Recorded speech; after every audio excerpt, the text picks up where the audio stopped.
from the goodness. There we are.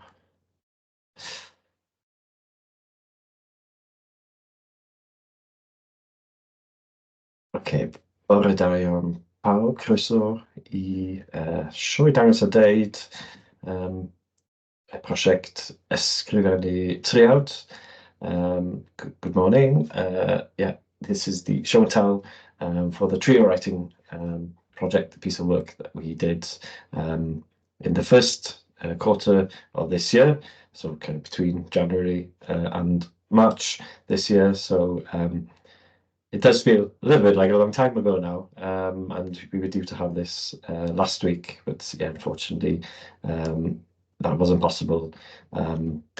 So thank you for joining us today, where we just kind of reflect a little bit on kind of the work that we did, what went well, and what could have been improved, and looking at kind of what we probably will, what to do next, based on what we've learned as well.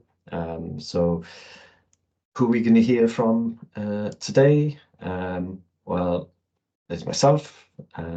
We have Robert Mills, who is a content designer, Mike, you all know Mike, our events and communications manager, and then Catherine as well, who's our translator, who will do a comms lead on this project, and Deola as well. Unfortunately, Deola cannot be with us today, but she was working as a user researcher on this project.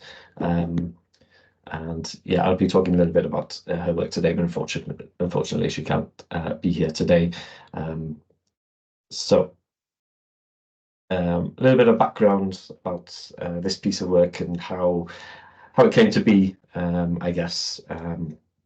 So I seem to remember back before Christmas, myself, I think Mike, you were there as well. We had a conversation with Tesni and Oshan from the Welsh Language Commissioner, and trying to look at kind of how their initiative and ours kind of linked up. So they were looking to work with a number of organisations at the start of this year to improve how they promoted their Welsh language services.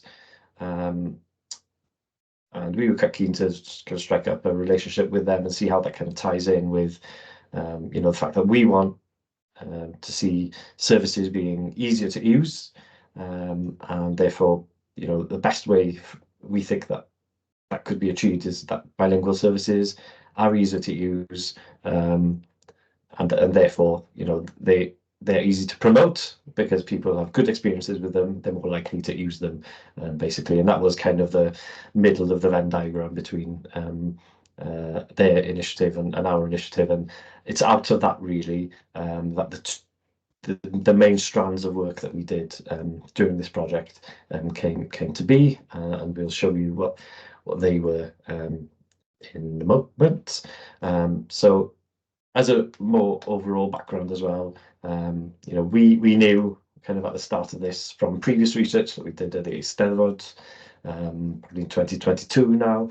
You know, the services don't really meet the need of users who use Welsh in their everyday lives. You know, we'd learned that people find perhaps the Welsh language perhaps a little bit too formal, you know, unnatural for them. So there's a lot to unpack there, I think, but what we wanted to do really was give organisations some practical tools, you know, get them out to try a different way of working to create bilingual content, you know, just try something different, because it's quite easy to be so busy that you can never try something different. So that was where we started out here, just to try to get organisations to work slightly differently and do something practical. But 3 elements down here, but in reality there's 4. For some reason my slide hasn't updated, but anyway, Rob is going to talk us through some of the trio writing sessions that we run with organisations. I'm going to have a quick overview of, you know, the research that we did, that they all did on the back of that, and the recommendations from what we learnt. Michael's talked a little bit about the language matters roadshow, and then we also have Trinh going to talk quickly about some of the comms work that we did during this project as well. So I'm going to hand over to Rob to talk about the trio writing pilots sessions. Well, thank you, Oshin. Good morning, everyone. As Oshin said, my name is Rob. I was a content designer on the project, so I was mainly responsible for getting the organisation to sign up to the pilot and then running the sessions with them. So I'm just going to cover who we invited, who took part, what we did, what went well, and what were some of the challenges as well. I will say that everything that we're covering is a bit of a whirlwind stop of 3 months' work. So at the end of the project in March, I did put together quite a detailed summary of the project with learnings and quotes and further insights. So anything that's not covered today will be in that, and we've got time for questions at the end as well. So who actually took part? Well, we invited 11 different organizations. Initially, we had 2 months to do the project, so January and February, and it got extended until the end of March. So we had a bit more time so we could invite some more people. And the people we invited, the organisations we invited, some of them were on a list that came to us from the Welsh Language Commissioner's Office. Some of them we already had relationships with, and some of them we didn't have relationships with, but we just thought they would be a good fit because of the sort of work that they were doing and kind of other reasons. So as you can see there, we tried to invite a broad range of organisations, including health boards, local authorities. We've got the Millennium Centre in there, higher education as well, CADU in there also. So try to get a good mix of partners to sign up to the project. We did end up with 3 out of the 11 who actually signed up, and each of those did 3 trio writing sessions each. I'll talk a little bit in a second about why some other people didn't sign up, but we did trio writing with Natural Resources Wales, and some of you may be familiar with the fact that they did that probably 18 months ago. They did some trio writing as part of another project, which I was also on. So I'd already done trio writing with them. So that was great to kind of pick that up with them. And then Swansea University and CADU were new to trio writing.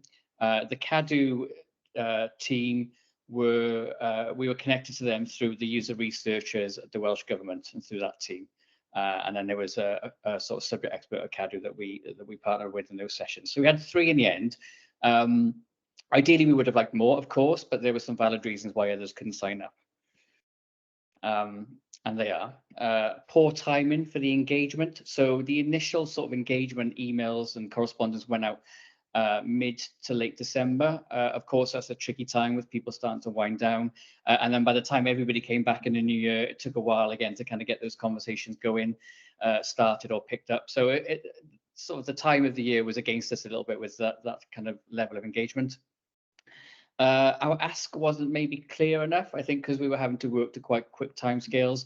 We were sort of going forward, asking them to take part in trio writing, but some of those earlier conversations, we didn't have a really clear ask as to the structure of that and what that would look like, although we did fairly quickly get to that in the new year. The timescales were too short. As I say, we did end up with an extra month, which was definitely helpful.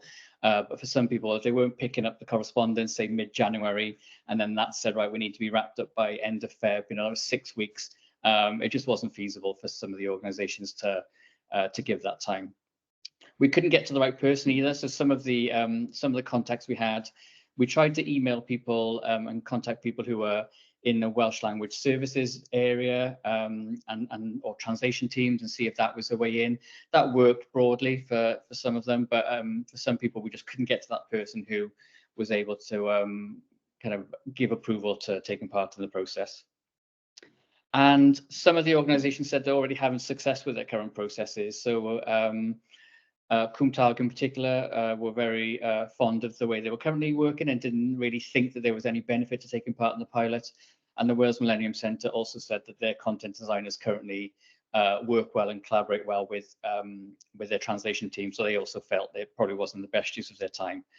And sometimes they just didn't have time, the necessary people, because we were needing translators and subject experts and content people and marketing people, a different range of roles from those organizations to be around to take part in the pilot in varying degrees. And some of them just didn't because of other kind of priorities with their jobs and their workloads. And some said that they didn't have suitable content or projects in order to proceed. So they liked the idea of the pilot, but felt like they weren't a good fit for it. That was a little bit disappointing because actually it was less about the content and more about the process of trying a new way of working and a new way of collaborating.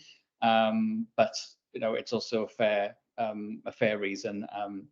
And so at least we sort of started those conversations, and even the people that said no, we got some good insights from those as to why they said no and how we could maybe frame the conversations if we were to do similar work going forward. So what did we actually do as part of this pilot project and these kind of sessions? We tried to keep it as simple as possible and also not take up too much time. So we put a structure for the sessions together. And it was an engagement and discovery call, a presentation which would be an introduction to tree writing. Then we'd have a briefing session with the participants. We would actually do the tree writing workshops, of which we said 1 to 3 would be a good idea. Then we'd have the follow-up research, which Osian will talk to you about on behalf of Diola, and then a playback of the findings. So we tried to structure that, and altogether that would be around a day to 2 days worth of time, which doesn't sound much over 8 to 12 weeks, but by the time we got to that point, time wasn't necessarily on our side. So there were some of the steps that we had, and we recommended 1 to 3 tree writing workshops of 60 to 90 minutes each, because the first one is just new and everybody's sort of what's going on and what we're doing. The second one is a bit more familiar, and by the third time we found that participants understood what was happening. We could kind of get in and just really get on with it. So that was the recommendation, and all of the participants did actually go ahead with 3 sessions, which is great. I will say the presentation to tree writing, none of the partners who got involved wanted us to actually do the presentation. They didn't take us up on that, but that presentation was actually adapted and then used in the roadshows, the Language Matters roadshows that Mike's going to talk about a bit later. So we did actually repurpose that, which was great. So what went well? What were the successes from doing the tree writing with the partners that we did, and generally the project as a whole? We continued to build a close and collaborative relationship with Natural Resources Wales. They also were part of a video that you may have seen, a sort of case study on tree writing that was shown at the road shows and was made in collaboration with the Welsh Language Commissioner's Office. So that's a really sort of solid relationship, and NRW are really keen to promote tree writing as a process and a practice based on their experience. We actually were able to form direct relationships and contacts with different organisations, and showed you that list a bit earlier of the 11 that we contacted, and different sectors across Wales. So some of those were brand new relationships for us that we can kind of nurture and sort of collaborate with going forward. There was an increased awareness of CDPS and the practice of tree writing. When we did the engagement calls with those organisations that we invited to take part, the ones that had heard of tree writing, most of them they had heard of it from stuff that CDPS had done, either the book or a blog post or something else. But it was increasing the awareness of CDPS and the practice of tree writing, which was really worthwhile. And then we've also got some leads to follow up with. So the partners that did take part want to do more tree writing. Some of them have said no, said maybe we could get in touch with them later in the year, when they got a bit more capacity, they would like to take part. And also from the road shows, a few people showed an interest in finding out more about how CDPS could support them in tree writing. So we've got some leads to follow up with there in 2024. All of those have been passed over to the comms team and put into the CRM, which is good. We actually tried tree writing on different content types. Again, I said that the type of content wasn't really the focus, it was just the process. But with Natural Resources Wales, we did tree writing on a sign-up flow. So the process of signing up to get alerts for flooding on your property, your address. So that was prototypes in Figma, and we kind of used those. And then with Swansea, it was a 5-email chain for new students. So all the information about accommodation and financing and things like that. And with Cadu, we did tree writing on a couple of short web pages. So a few different web pages there. So that was really good to be able to try tree writing in with different content types. And those who took part did say they found them valuable and wanted to do more. Some of the feedback we had was, I don't want this session to end. Can we definitely book in another one? They seem to really enjoy it and get value and benefit from it. And again, Osian will share more about that when we get to the research bit. But no project is without its challenges, of course, and I've already alluded to some of them, certainly around timescales. But the main ones we found were the timing of the engagement. It was just a tricky time of year to engage with people. We did maybe reach out before we had a really solid kind of ask and offering. Although, as I say, we defined that kind of pilot with those individual sessions quite quickly. I think some organisations were confused by the different requests they had. This was especially true with Natural Resources Wales. They were getting requests from the Welsh Language Commissioner's Office and sort of all these different requests, and they weren't sure how they sort of matched up or overlapped, or how they all fitted together. So there's a bit of confusion there that we just had to make sure we were communicating clearly around what we were actually asking and why and when and how and all those things. And we actually went in not knowing the current setup of how those organizations currently translate content and create bilingual content. And so some of them, as I say, they felt their processes are already mature and collaborative. And if we'd known that before we'd gone into that engagement call, we could have maybe framed that discussion differently, or maybe wouldn't have approached them at all. We did consider doing like a mini discovery at the start of the project to find out more about current processes. But as I say, timescales were against us, and we actually decided just to jump straight in. Which is the next challenge there. The time frame for the pilot was short, albeit it was extended. And we were sort of contacting people, not knowing if they were the right person to talk to. And sometimes we were getting passed sort of down a chain. And as that happened, the sort of messaging was becoming a bit diluted and confused as to what we were asking and so on. So there was a lot of time and effort spent just on communication and engagement. And that's the summary of that. As I say, I've got time for questions at the end, but I think Osian's now going to take us through the research activity. Yeah, diolch, Rob. Yeah, some really interesting insights there. I think we can probably reflect at some of those, even how we might do it differently next time at the end as well. Yeah, so I'm going to do my best impression of a user researcher now, but bear with me and be kind, because I'm definitely not a user researcher. I try to do justice to the good work that Deola did for us on this project. So as Rob mentioned, the part of taking part in the trio writing pilot was that we wanted those organizations to also take part in some user interviews, so we could kind of understand a bit more about their context and how they found the process of going through the trio writing pilots and how that might affect their work in the future, particularly. So the way that we define kind of the main goals of the studies, the study was to test whether trio writing can make creating Welsh content easier, identify kind of key challenges that organisations face to using trio writing based on kind of the experience of being part in the pilot, but also understand a bit more about kind of their context. So that might give us a bit more clue about kind of any challenges that they have internally in terms of using trio writing as well.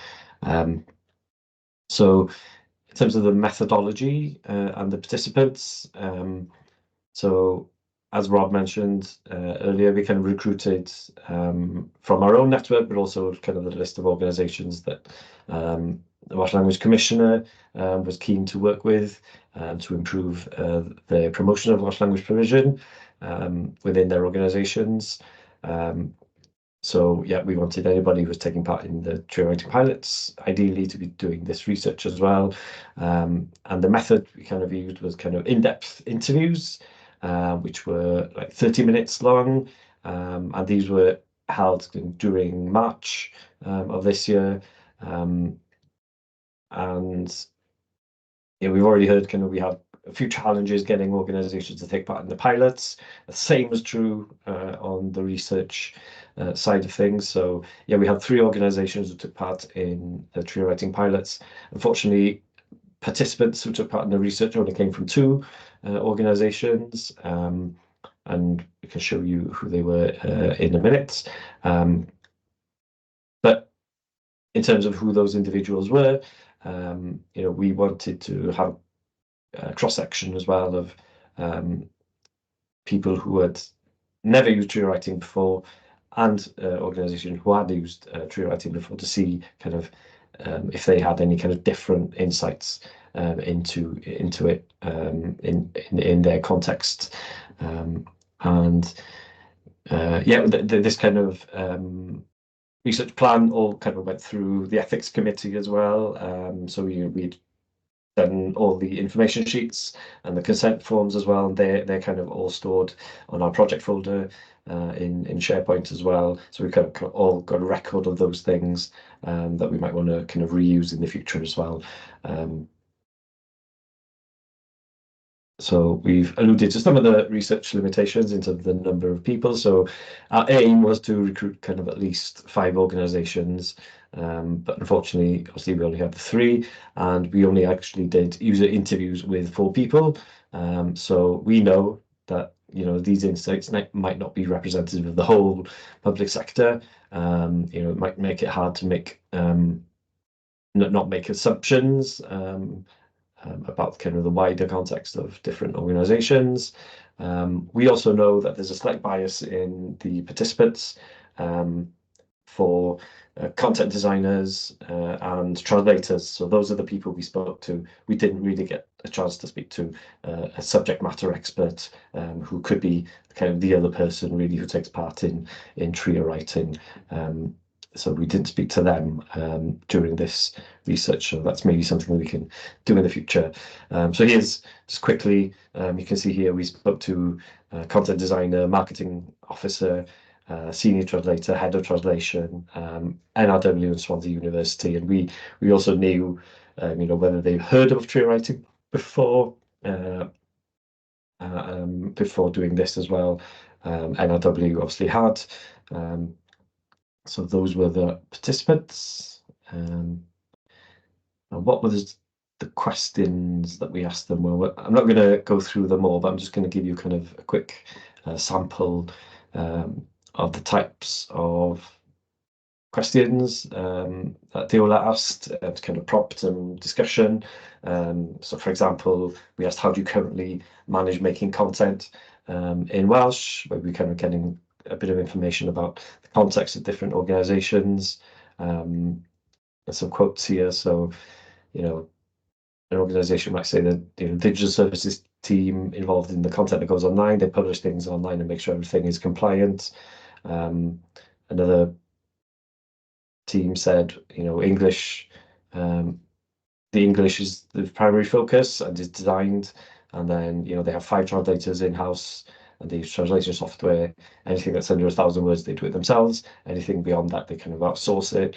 So obviously, different organisations work in different ways when it comes to dealing with their kind of translation workloads. So how do you find using trio writing to produce content in Welsh based on kind of the pilots? So somebody here said it was interesting to see how small changes to the copy can be made with a fresh pair of eyes. It helps to get content and context correct. However, it's not always sustainable with the amount of translation resources available, and that was kind of a recurring theme, I think, from what we heard from people in the roadshows and the people we spoke to in these pilots as well.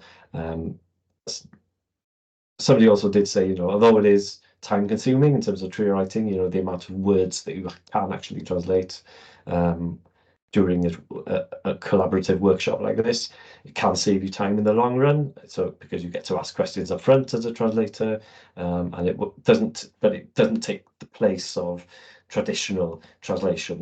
There's room for both things in terms of the collaborative translation and the written translation side of things. And then moving forward, would you use trio writing as a standard to create content? The overall kind of people were saying yes here. People were saying it's an opportunity to think about the end user. However, maybe it's not suitable for reports or long form content. And that's something that Rob was talking about there. Even though we were focusing on the process, people were kind of starting to tell as well, I can see this would work for, these types of content, but, we wouldn't do a 10,000 word report in this way because it's obviously it can be too time consuming, and that can completely make sense as well. And there's probably opportunity to look at how we focus this kind of collaborative content creation on kind of user-facing content as well. So initial impressions of tree writing. So these are just some quotes that were picked out. Interesting ones, the collaboration, the chance to work in kind of this workshop with Rob, open dialogue between the content and the header translation about the tone of voice and style. I think that was quite interesting to hear how, it's just the opportunity to be in the same room and the same workshop kind of opened a dialogue about something that might help in another way as well, and that's quite interesting. So key findings, I'm just going to be really quick here. As I said, there's a slide deck with a lot more information on it really in our project folder in SharePoint, in the Trio Writing project folder. Feel free to go in there. We could say really that Trio Writing kind of enhances bilingual content because users agreed that kind of by working together, treating both languages equally, generally resulted in better content for the end user, the person who's using the Welsh language service. Trio writing was considered a valuable practice for producing high quality bilingual content. It was seen as beneficial, giving equal consideration to both languages from the outset and avoiding any kind of translation pitfalls. So it allows for better consideration of the Welsh language users. And the process is kind of sometimes time consuming, but it can potentially save you time in the long run because you're addressing questions up front. That said, there were also challenges, like kind of common themes that came up that people were telling us about. So limited resources, people said that Trio writing isn't practical or sustainable if you don't have enough resources, so you don't have enough translators, you don't have enough time, for the people who need to take part.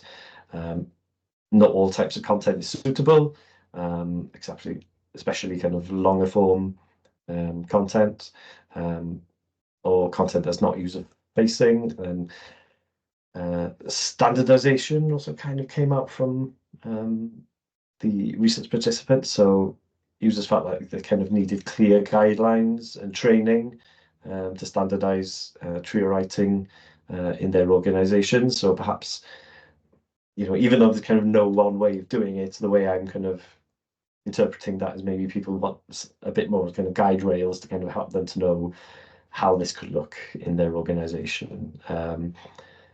And translators and communications professionals quite often are working to tight deadlines, and their workload is big, so they've got capacity issues, and that makes Trio writing challenging to implement.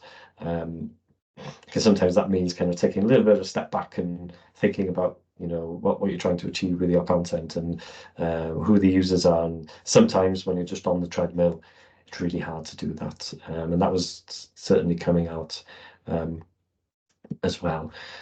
A quote that Deola was really keen for us to share as well.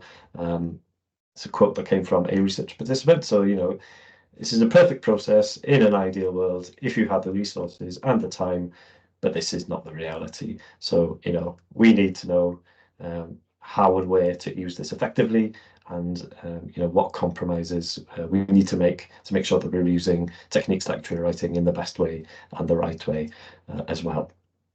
So some recommendations of what we might do next. I'm going to hand over back then to Rob. Well, thanks, Osian. Yeah, so just some, again, these are covered in the reports that we shared that Osian mentioned in the shared folder. But some kind of things to consider that CDPS could do going forward. The first being doing more Trio writing as an organization yourselves. So almost like making yourself a case study, and also by doing more Trio writing and refining that process and learning from it.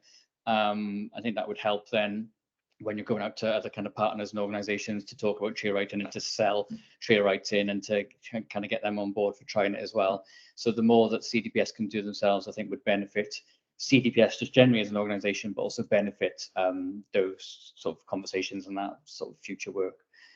Also holding a retro on cheer writing, so not a retro on this project, but a retro on the process of cheer writing.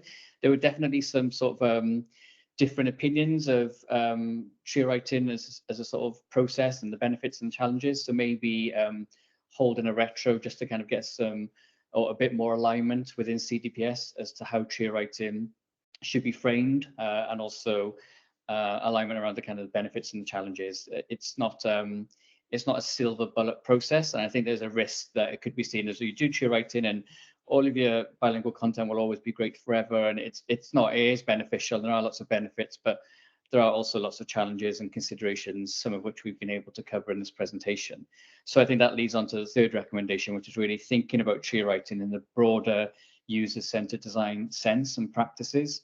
So really thinking about how does it fit into those processes.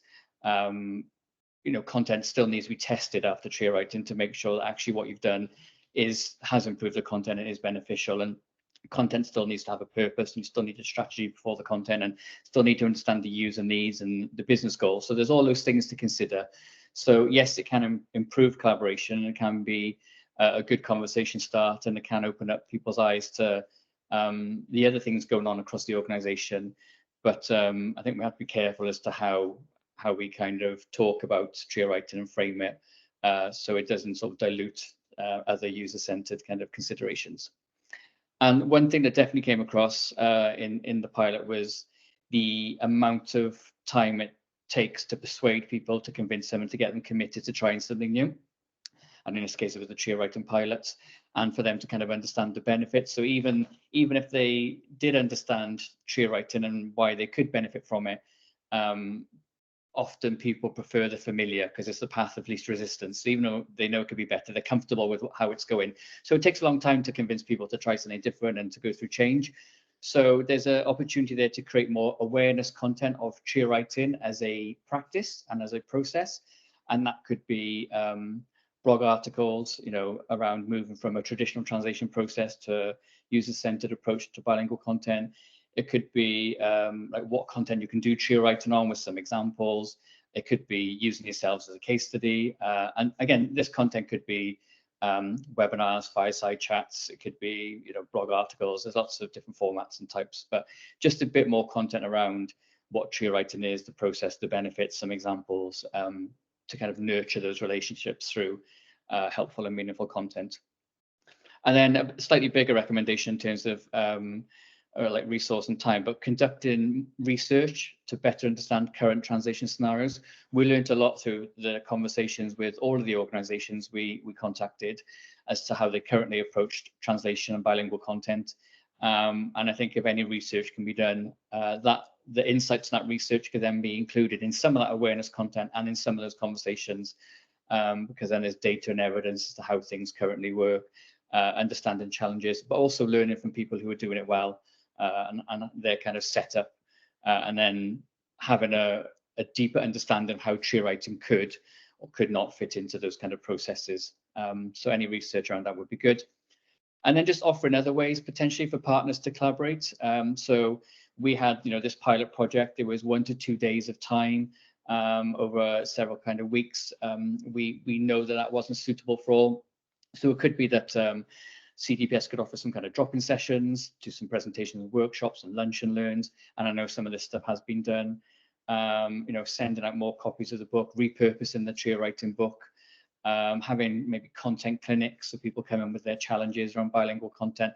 Lots of ways that you can facilitate conversations about translation, bilingual content, user-centered design, and then bringing cheer writing into those conversations. So just some ideas there to consider. But again, all of those are listed in the report that I put together with kind of examples and a bit more detail. And with that, I'm passing to Mike, who's going to talk us through the roadshows.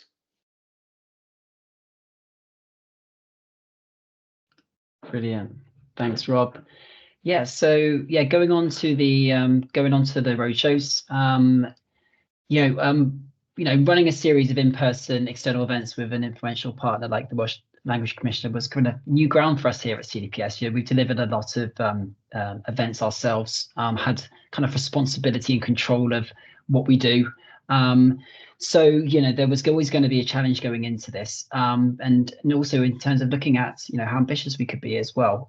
You know, it's very easy for us to say, yes, we'll do this one event with you online, and we'll try to get the word out there. But we wanted to try and challenge ourselves and to do something where we could reach a big number of people with the message of trio writing and designing better bilingual services. So for us, it really was a real opportunity for us, really, for one, to increase the visibility of CDPS and enhance our reputation with an influential partner, and also, to reach new people and organisations with the concept of trio writing. So we decided, and this was some work we'd done previously with a standards roadshow, which was successful, that we decided to sort of, I guess, put it to the Welsh Language Commissioner about running a national roadshow.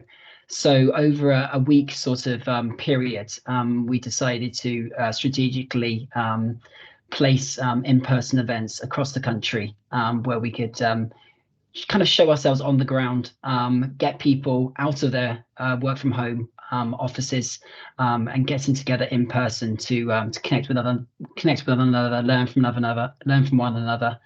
And it was really successful.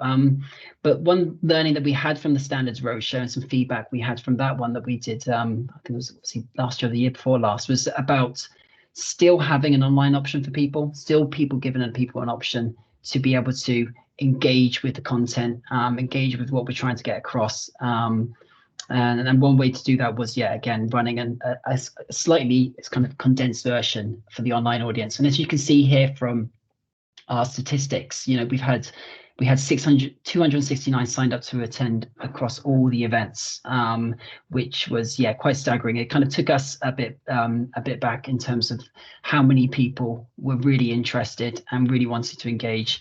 So we, initially when we staged the Cardiff one, for example, we just had a small boardroom booked at the Spark, but we ended up taking the event space at Spark and hit a sort of, the number 47 organisations attending the Cardiff one. We had across Carmarthen and St Asaph, again, reaching those, those sort of more harder to reach areas and communities, but still some really good, encouraging attendance. 30 organisations attended the Carmarthen from 47 that registered, and 28 in North Wales from the 40 that registered. And obviously, you can see with the online figures, we've had 142 and 72 organisations attended. And just to give you some comparisons, with the online event, that was an attendance rate of 61%, which is really high compared to sort of past online events that we've done. So exceeding our usual average of around 30 to 40%. And individuals attended for around 113 minutes on average. So, we were, I think with the online one, we were obviously conscious of people's time and being able to focus across a whole morning. But you can see from the sort of figures here that it really, we kind of, I guess, pitched it right. And then moving on, just to take a look in terms of our sector breakdown, for one of the, I guess, coming into these roadshows, one for us was kind of how could this partnership with the Welsh Language Commissioner help us break out of our own echo chamber? We tend to find ourselves speaking to the same organisations, to the same individuals, people that have subscribed and engaged with the CDPS, know who we are. But how can we, use that partnership to sort of reach new individuals, reach new organisations? And I think this was, just seeing this sector breakdown is kind of, kind of really a successful outcome for us, because I think if you compare some of the activity that we've done previously when it comes to our events, in particular with our online ones, with looking at the local government in particular, for our lunch and learns, we only seem to be hitting around 6 out of the 22 local authorities registered to attend those lunch and learns. So we knew it was an area that we really needed to think about as a communications team and a wider organisation. But for this roadshow, we had 16 registered to attend across the 22 local authorities. Still some gaps. I mean, we had Bridgend, Ceredigion, Monmouthshire, Newport Talbot, Glamorgan, and Torfaen, just to name a few that didn't attend the roadshows. But generally, there was real appetite. I think that was because we took it to the areas. We were there in person on the ground. Showing who we were, showing we were doing this in partnership with the commissioner, and then the commissioner also making that commitment as well. She came down to Carmarthen and was there to sort of open the event down there, which really helped, I think, in terms of pulling in that audience. And also we had a really good mix of Welsh and English speakers across all events in the roadshow. So this would have been reflected in some of the way we organised the breakout tables on the actual day of the events, where we had we obviously wanted to make sure people that were conversing in the language of preference. Again, making the events inclusive and as accessible as possible we were kind of under pressure a bit, because we were kind of having to really practice what we preach. So it was really key that for our events that we were delivering in Welsh, and we had the simultaneous translation booked in and delivering, and I think we had some very favourable feedback from, I think it was on the online events, that it was really refreshing to actually see the majority of the presentation delivered in Welsh.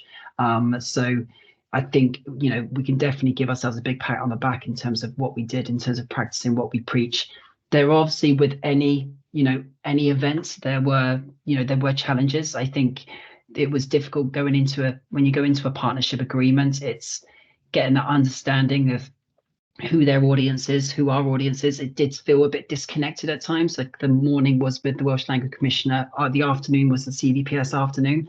Was there a way maybe going forward, looking ahead to, if we're planning future events like this, that we can create it sort of more harmonious and, it kind of works, work together to similar sort of outcomes. So I think there's definitely some learnings for us. But I mean, going on to, just to give you a bit of a some of the feedback that we've had from the event itself. People were posting, that visibility, like I said, from being in person, people taking pictures of themselves there at the event, and us being able to get the message out there about the importance of language, and that's why we called that's why we kind of called the roadshow Language Matters, because it really was getting across the importance of language and being able to give people the ability at the actual event to converse in their language of preference. I mean, I'll just give you, and I haven't got it on screen for you here, but just some of the reflections that we've had from the sessions itself. So we've had some people say it really made me think about. The roadshows really made me think differently about my service. I've come away with lots of actions, great talks, and really good translation service provided. We also had, it really sort of helped me to better design of my services, saves money or make efficiencies. Success stories of trio writing is some of the feedback we've had. It would be good to see some of those success stories next time. How is it done on a practical level? Is it something that one department can do or cross organizations? So again, we had some great feedback from those events that we can take forward. Some of the successes we had, but also some of the learnings. So all in all, it really was it really brought the team together, I think, and to actually see something come together, and to have the feedback from the commissioner and to build on that relationship. We've even had other commissioners now approach us, the Older People's Commissioner and the Future Generations Commissioner, who want to engage, want to do something similar with us. So again, it shows when we set out those objectives about the sort of visibility of CDPS and enhancing our reputation, it certainly has achieved that, and hopefully has created that pipeline for future projects with the trio writing and what Rob's been doing with the labs. So that's me in summary, and I'll pass back to Catherine, who's going to take us through the comms activities that we did around the roadshows and project. Thank you, Mike. So I had the big opportunity to be a comms lead on this project and support the team, which is a great team, during the pilot project. So I work quite closely with Rob and I was actually roped into doing a bit of trio writing with Cadla as well, which is a great insight.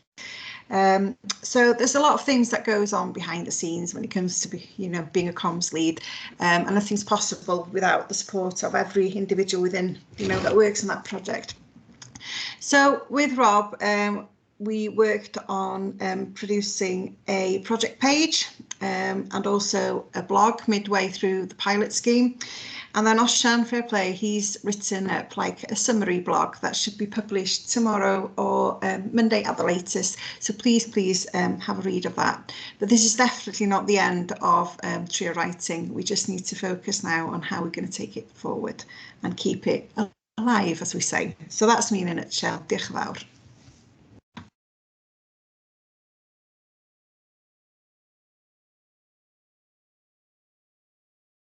Diolch, Catrin.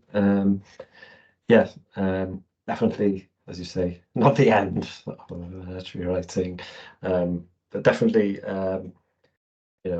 we want to look at what's next. It's definitely the question we often come to at the end of a show and tell. What are we doing next? And Rob has kind of quite concisely gone through some of the recommendations and ideas for future activity. And there's a lot of those, I think, that we'd want to pursue.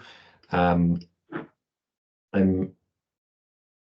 probably going to say that in the time between the end of March and now, we've probably taken a little bit of a step back just to have a think about, based on those recommendations, how do we want to really take this forward? Because I think there is a little bit of things to think about, especially in terms of understanding more about the context of different organizations and how they work internally, perhaps doing more of that kind of listening. And that could be research, it could be more kind of, just talking to partners and stakeholders and just building relationships with people.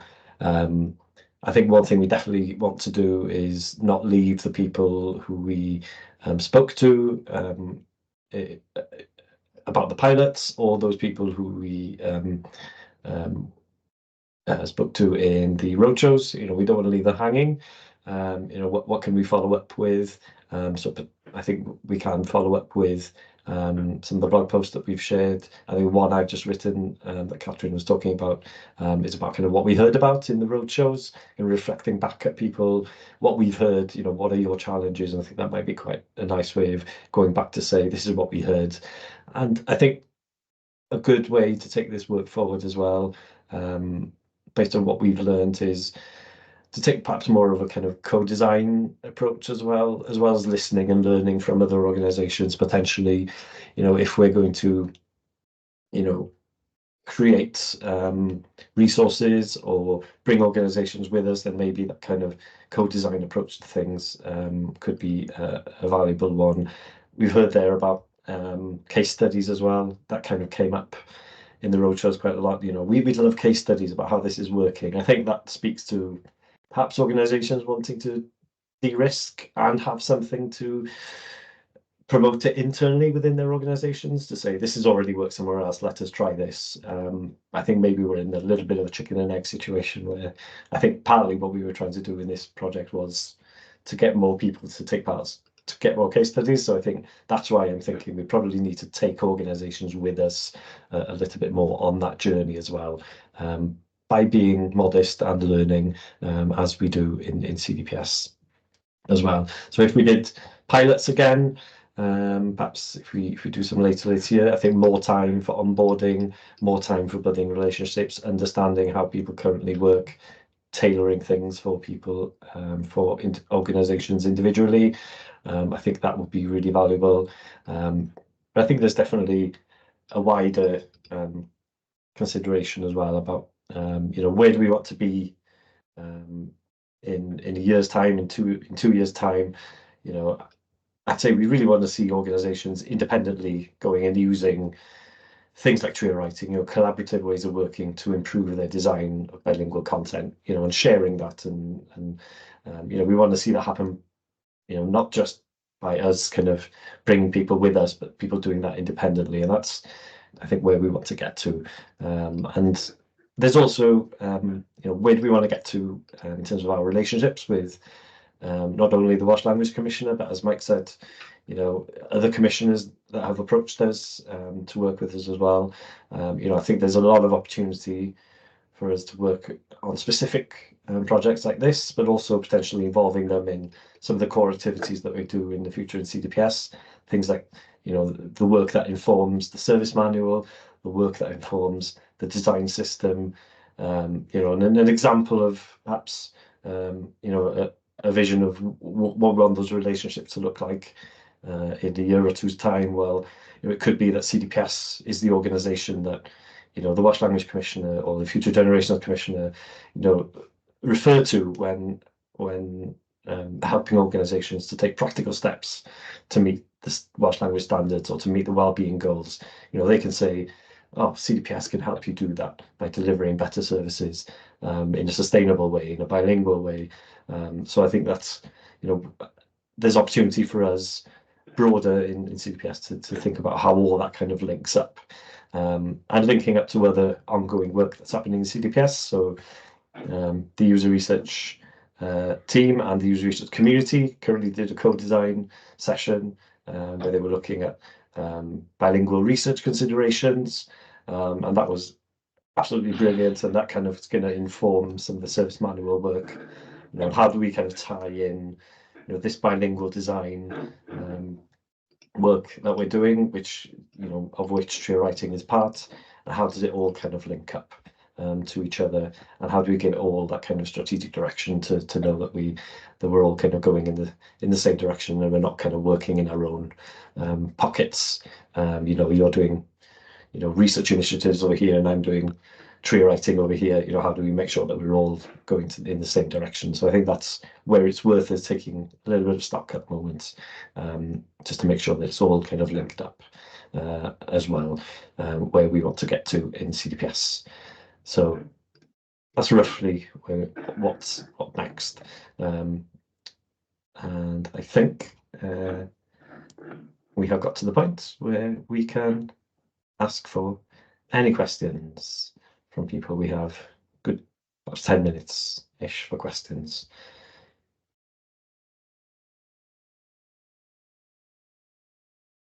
Feel free to raise your hand or unmute yourself and scream, however you want to go about it.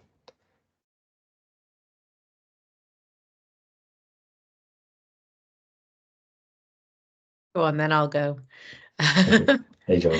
Such good work. I think it is that question of where do we go next? There's so many things that we are exploring. So I think we've learned a lot through this as well in what works and kind of those challenges around engagement. So I suppose the question probably more for Rob actually coming into the organisation from outside is, what engagement with those organisations, how could we do that differently next time, other than kind of those timeframes and some of those things you've already outlined?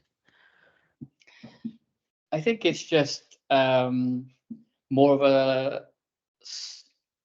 a nurturing approach. It's not just like, hey, we can help you with this thing and it's going to be great. It's more like it's going to take time. So it's like having almost like thinking of it almost like a marketing funnel where you've got the awareness content, which is like, this is what cheer writing is, and then it's like bringing it down to consideration and decision. So kind of creating content to lead them through that journey to where they're like, yeah, I get it and I want to go for it. And that's going to take time to create that content and also take people through that kind of content and things. But I think it's just a case of having that content available, having the examples, keeping it realistic though around, it's not going to solve everything, but this is why you should try it. And then the more that you do, then using those examples to like convince the next people and just building upon that. But I think it's even the people that said no, they seem to get it and want to, but it just wasn't the right time or the right whatever those kind of reasons we shared. But I think as often like taking them on that journey, it's just like it's like nurturing them and having as many examples along that journey as possible, I think. Yeah, it's how we unblock those unblockers, isn't it? It's outside of our control as well. I'll just come in there as well, Joe, because I'm thinking it might have been a little bit of external influences with it around sort of budget and what we needed to get across the door, before the end of the financial year. But I think for me, the roadshows and project, if we could have flipped it round and used the roadshows as a way to bring people in, have those early conversations, and then follow up with them sort of the week after to say, and to kind of get those expressions of interest at the roadshows, and then you're more they're kind of warmed up already because they've had that day of absorbing what trio writing is all about, seen other people talk to other people. I wonder whether that cold calling approach, in a way, part of what we did was kind of the wrong way round. I think maybe if the roadshows came first and then Rob's work came after, we may have had some greater success potentially. It's not to say that we can't have that success now still with what we've created as a pipeline, but I think that might have helped. I don't know if Rob would agree there. Yeah, sorry, I saw catch on the hand. Yes, I would agree, and I think we also really heavily focused on the benefits to the user and the content, and I think it's worth thinking about the benefit to the business. It's going to take so much time, but yes, you could save time in the long run, and actually thinking like, what do the business care about? What are their goals, and how can trio writing in this process support that, help them achieve that? Because like Flintshire County Council was one example where they sort of said yes to the pilot and then said no, but the senior leader was going to the North Wales Roadshow, and our contact there was hoping that senior leader would understand it more, trio writing, by going to the roadshow, and would therefore give approval to them being able to commit to the pilot. They didn't commit in the end because of timescales, but I think understanding what do those senior leaders care about. They're probably not thinking too much about the actual content, so it's just kind of thinking about their needs and their goals, and how how we can kind of support them achieving that through this process. Sorry, Katrin, I was only going to give her a short answer. You've had your hand up for a while.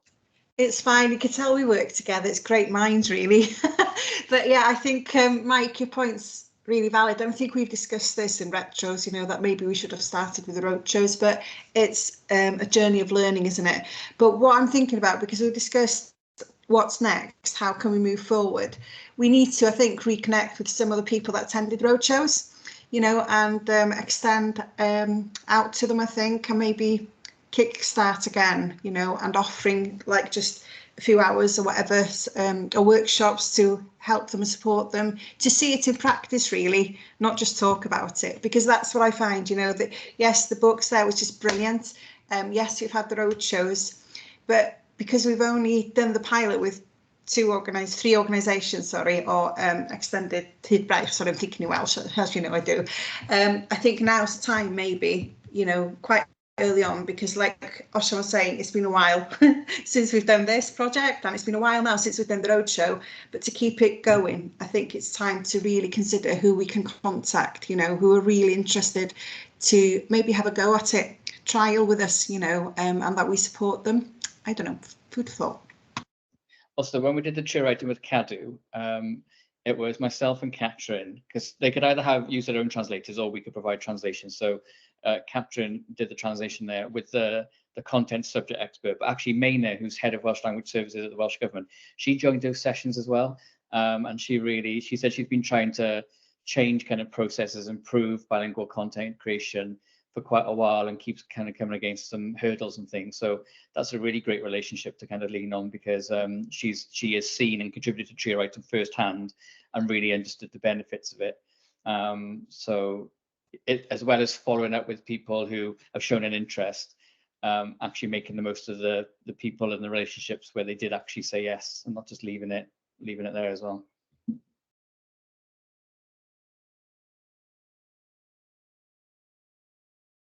Diolch, Rob. That's a really, really good point. About following up there. Any other questions before we go? We leave it long enough for an awkward silence. There we go. Okay. Just time left to say thank you. If you have any questions, let me know. So that's my email, but I'm on Slack as well. This is internal. And then all the information as well is on the project folder if you want to deep dive into any kind of recommendations or what we did or how we did it. So yeah, and also diolch to the team. So Deola, Rob, Mike, Catherine, everybody's been part of that 3 months. It's been fantastic. So diolch yn fawr to everybody.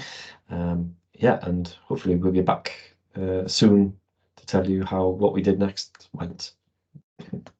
So, Well, thank you. Val. yeah. Thank you.